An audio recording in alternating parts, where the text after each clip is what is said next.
PPG dalam jabatan tahun 2025 LPTK UINSI Samarinda. Saya sebagai guru Pendidikan Agama Islam di SDN 019 Palaran.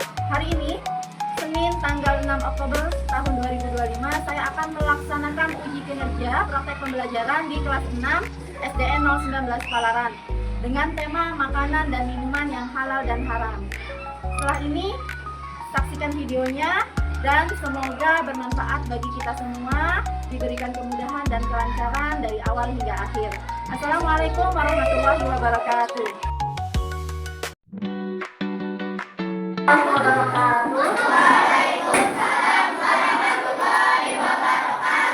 Duduk siap. Berdoa dimulai.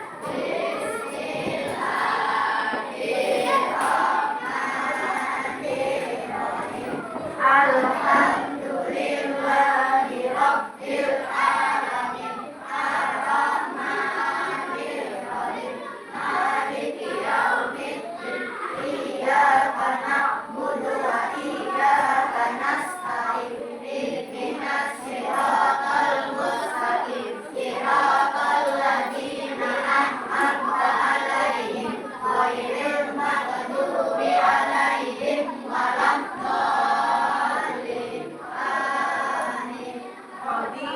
Billahi rabba wa bil islami dinan wa bi Muhammadin nabiyyan wa rasulan rabbi zidni ilman warzuqni fahman amin ya rabbal alamin.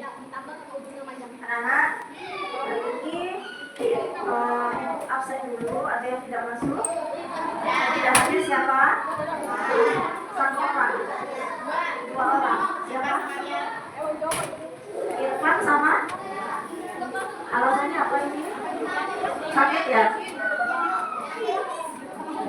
Anak sakit, teriak, bibis.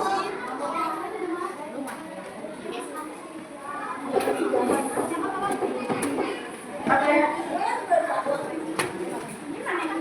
Kelasnya coba ada sampel tidak di bawah? Cek, bersih ya? Oke. Anak-anak, tadi sebelum berangkat sekolah sudah mandi belum? Sudah sarapan belum? Sudah, ada yang belum. Kenapa kok belum sarapan? Besok lagi harus disempatkan sarapan. Anak-anak, hari ini kita mau belajar apa? Ada yang tahu? Apanya, anak? Bab 4 kita belajar tentang makanan halal dan haram. Sebelumnya kita belajar tentang apa? Bab 3. Bab 1 kita belajar tentang apa? Yang pertama surah Ad-Duha. Bab 2 Asmaul Husna. Bab 3 apa? Hidup damai dengan saling berkat. Sekarang kita masuk ke bab 4. Belajar apa kita? Makanan halal dan haram. Sebelum kita lanjut ke materi yang perlu kalian ketahui, nanti setelah pembelajaran, tujuannya apa sih yang akan dicapai? Yang pertama, peserta didik mampu memahami dan menjelaskan definisi hukum halal dan haram dengan benar. Ya, definisi itu apa? Pengerti. Yang kedua, kalian diharapkan mampu menyebutkan dasar hukum halal dan haram dengan benar. Yang ketiga, peserta didik atau kalian mampu menganalisa dan mengidentifikasi sebab-sebab halal dan haram dengan baik. Sampai sini dipahami? Bisa dipahami? Oke. Acuan kegiatan pembelajaran. Jadi Ibu sedikit komunikasikan tentang bagaimana kegiatan belajar kita hari ini. Ya, yang pertama nanti akan Ibu jelaskan sedikit tentang materi halal, makanan halal dan haram secara singkat. Setelah itu Ibu bagi kelompok belajar. Nah, di kelompok belajar itu nanti Ibu kasih tugas untuk didiskusikan bersama teman kelompoknya. Setelah itu nanti perwakilan kelompok mempresentasikan hasil diskusi. Nah, yang terakhir Baru nanti akan ada tugas yang harus kalian kerjakan di rumah masing-masing. Kemudian nanti kita refleksi dan mengambil kesimpulan bersama-sama. Paham ya? Paham ya kegiatan belajarnya ya? Nah, kita bikin kesepakatan selama belajar harus fokus dan tidak boleh ada yang main-main, tidak boleh ribut. Nah, Ibu punya video, tolong disaksikan ya. Halo teman-teman, dalam video pembahasan kali ini kita akan membahas mengenai makanan yang halal dan dikonsumsi dalam Islam. Halal dalam bahasa Arab berarti diperbolehkan atau diizinkan. Makanan yang halal adalah makanan yang sesuai dengan hukum syariat Islam. Sedangkan haram berarti terlarang atau dilarang. Makanan yang haram adalah makanan yang dilarang untuk dikonsumsi oleh umat Islam berdasarkan petunjuk dalam Al-Quran dan hadis. Yuk kita simak videonya. Assalamualaikum, lagi ngapain ya? Waalaikumsalam, Ari. Aku lagi ngobrol nih sama Umi. Umi lagi nanya soal makanan halal ya? Soalnya dia baru lihat makanan muncul. Dia bingung, yang mana yang boleh dimakan? Iya nih, banyak banget pilihan makanan sekarang. Tapi aku jadi mikir, mana yang sebenarnya halal dan mana yang haram? Bisa kau jelasin kan? Wah, pertanyaan yang bagus nih. Makanan halal dan haram itu sangat penting buat kita sebagai muslim loh. Karena yang makan itu mengaruhi hubungan baik secara spiritual maupun fisik. Jadi gini, makanan halal itu yang memang diperbolehkan dalam agama ya. Tapi gimana caranya kita melakukan itu? Betul putra, makanan halal adalah makanan yang sesuai dengan aturan Islam. Di sisi lain, makanan halal itu yang jelas dilarang dalam Islam. Misalnya dari babi, darah, atau makanan yang disembelih dengan cara yang tidak sesuai syariat. Berarti cara kita makan itu juga penting ya. Bukan cuma jenis makanannya, tapi cara penyembelihannya juga harus diperhatikan. Nah, tepat sekali. Misalnya, daging sapi yang disembelih dengan cara yang benar, atau ayam yang disembelih sesuai syariat Islam itu halal. Kalau enggak, ya bisa jadi haram. Oh gitu. Berarti yang jelas haram itu daging babi ya? Iya Mut, daging babi itu haram karena sudah ada dalilnya dalam Al-Quran. Selain itu, ada juga makanan yang haram kalau disembelih dengan cara yang tidak sesuai. Misalnya, kalau dagingnya disembelih dengan tidak menyebut nama Allah, itu bisa jadi haram loh. Seperti dalam firman Allah dalam Al-Quran surat Al-Baqarah pada ayat 173, yang artinya sesungguhnya Allah hanya mengharamkan daging bangkai, darah, daging babi, dan apa yang disembelih atas nama selain Allah.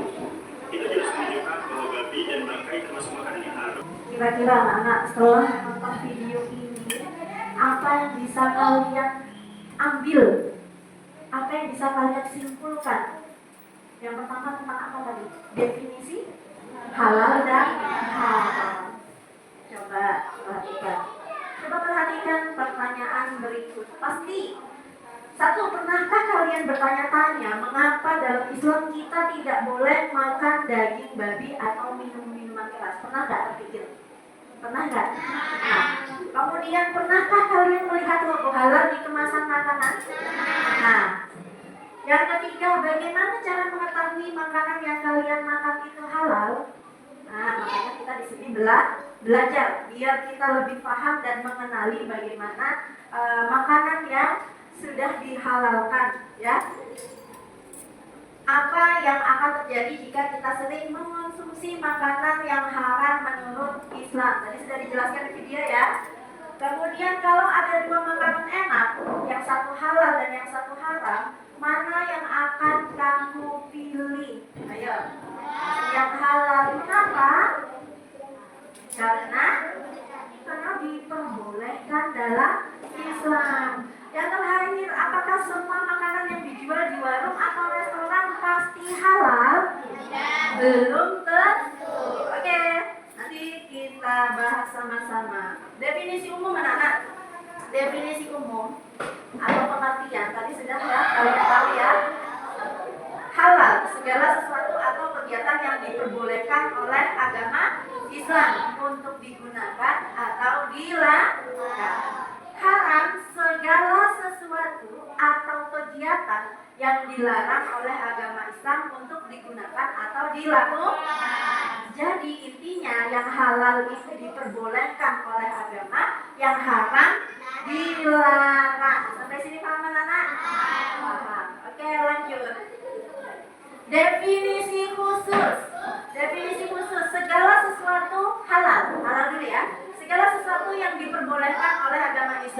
untuk digunakan, dikonsumsi atau dilakukan.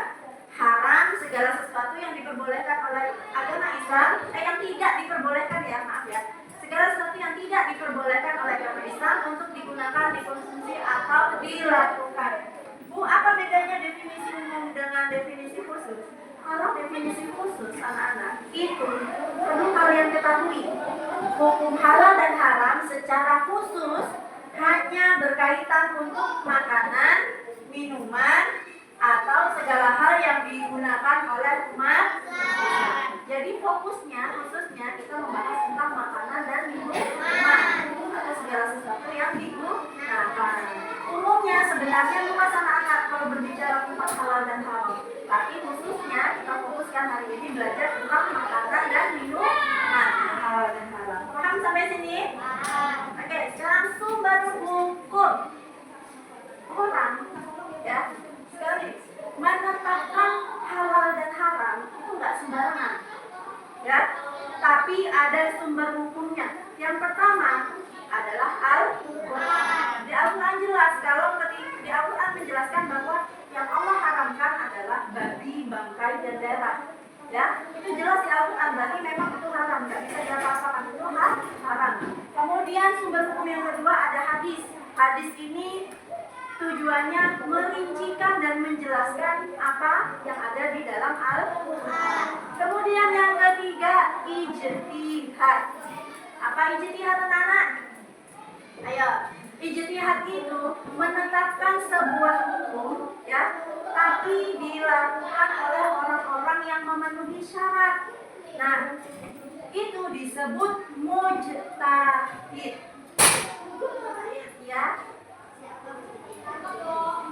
Siapa mujtahid di Indonesia? Anak-anak pernah dengar MUI tidak? Pernah. MUI pernah? Kira-kira ada yang tahu tidak kepanjangan dari MUI? Majelis Ulama Indonesia. Itu salah satu contoh mujtahid.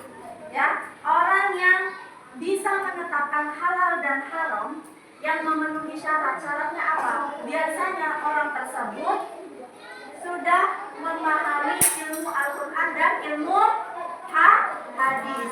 Jadi tidak sembarang orang bisa jadi mujtahid, yaitu orang-orang yang sudah memahami ilmu Al-Quran dan hadis. Paham ya sampai sini ya? Lanjut. Sebab halal dan haram. Yang pertama tadi Ibu sudah jelaskan definisi halal dan haram. Yang kedua sumber hukum penetapan halal dan haram tadi ada apa aja anak? Al-Quran, hadis, ijtihad. Poin yang ketiga adalah sebabnya halal dan haram.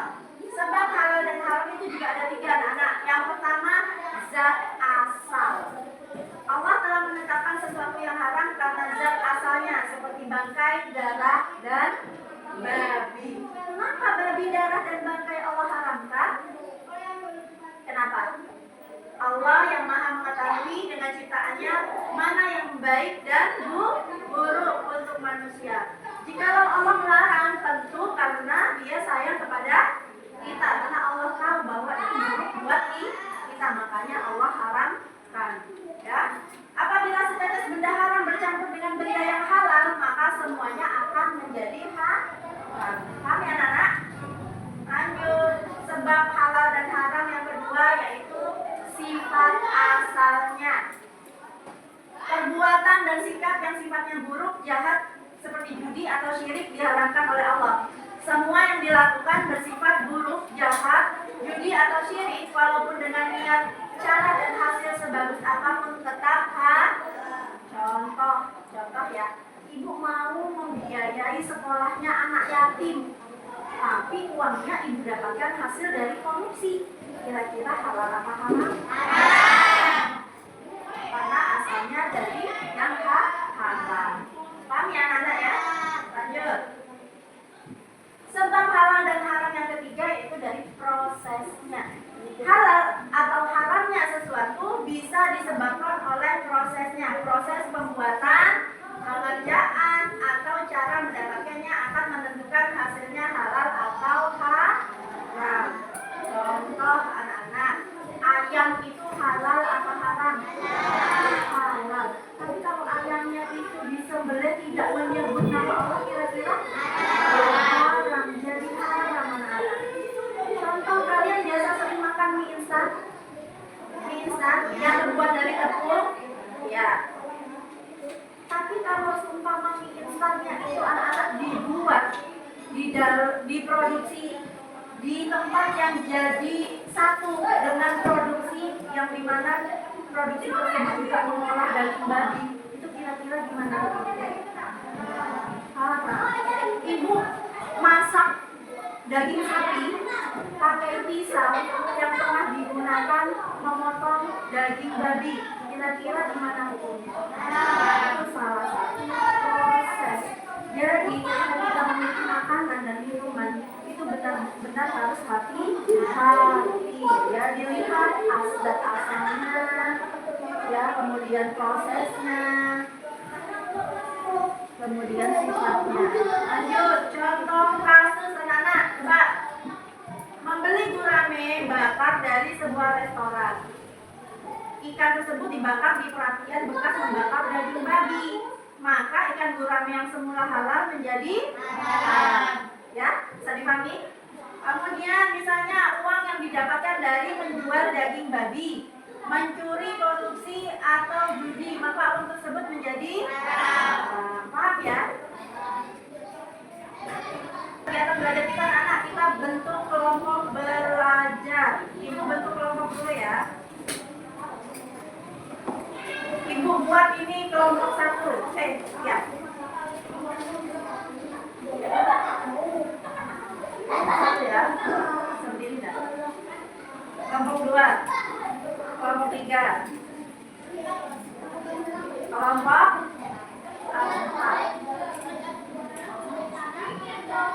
Yang sebelah sini coba berdiri dulu semuanya. Silakan ambil.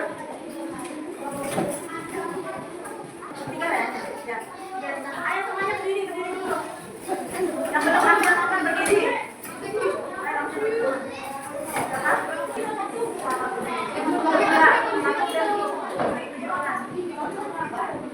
Silakan kelompok 4. 2. Mana 2? Oh sudah. 4.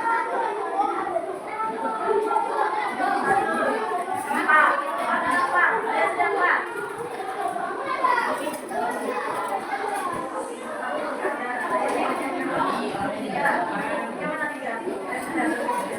Oke, kamu di mana? Duduk.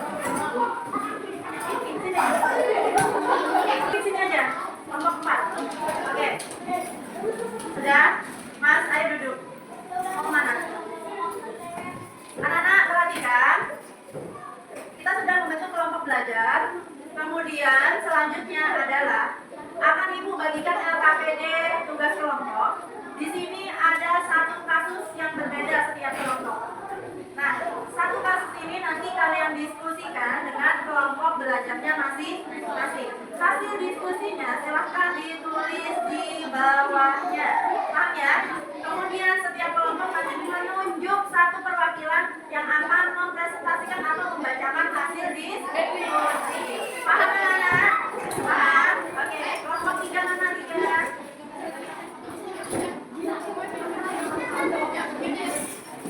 Kelompok 2, kelompok 1, kelompok 4. Oke, kita mulai.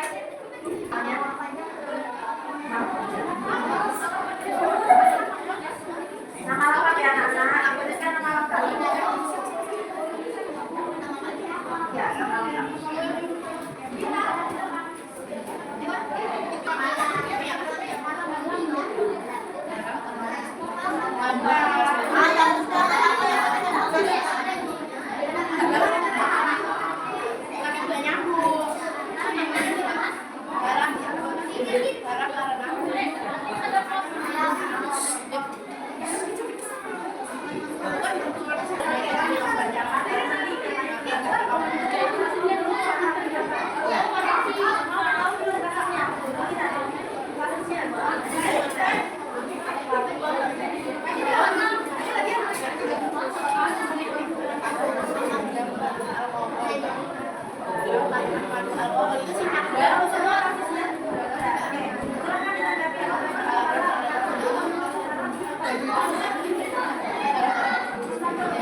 pada sini akan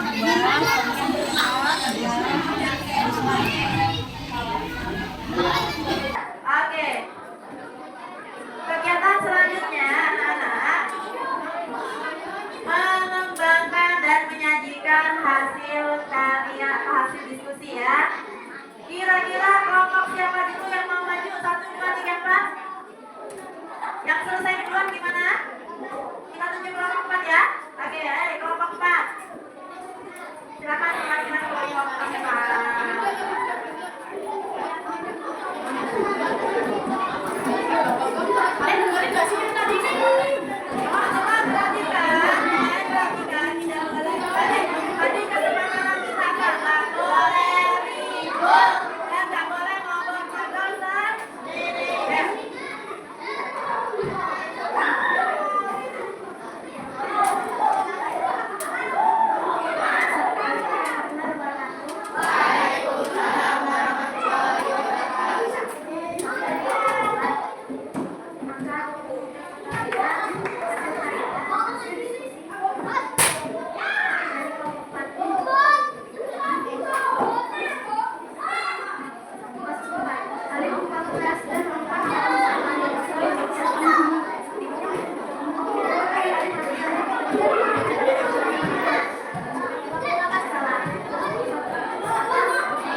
Assalamualaikum warahmatullahi wabarakatuh.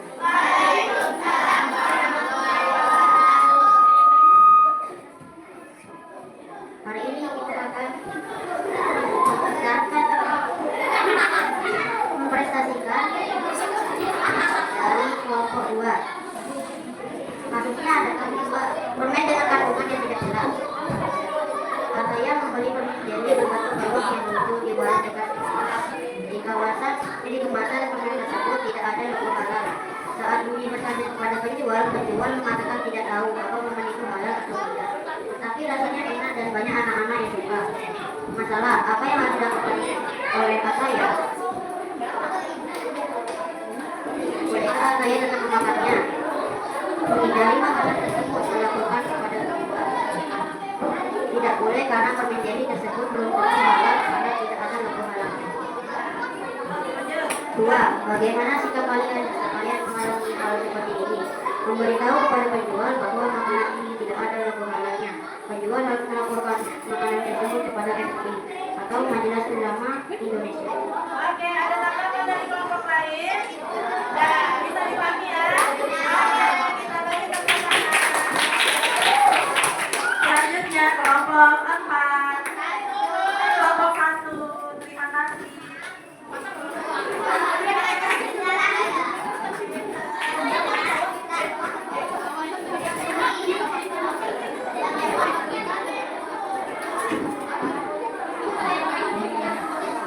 Assalamualaikum warahmatullahi wabarakatuh.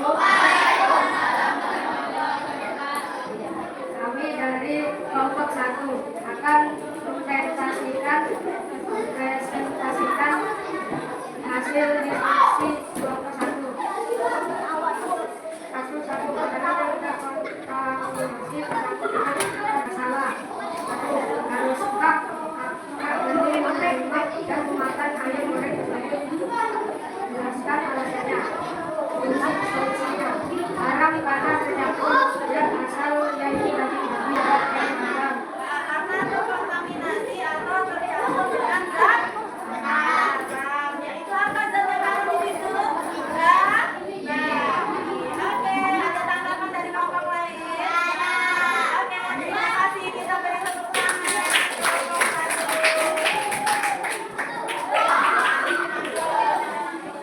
Oke, anak-anak, perhatikan. Ya, kita langkah terakhir yaitu menganalisis dan mengevaluasi proses pemecahan masalah. Peserta didik refleksi diri dan kita akan buat kesimpulan bersama-sama. Anak-anak kelihatan tidak? Kelihatan. Habibie. 1. Saya selalu berusaha memilih makanan halal. Sesuai atau tidak sesuai?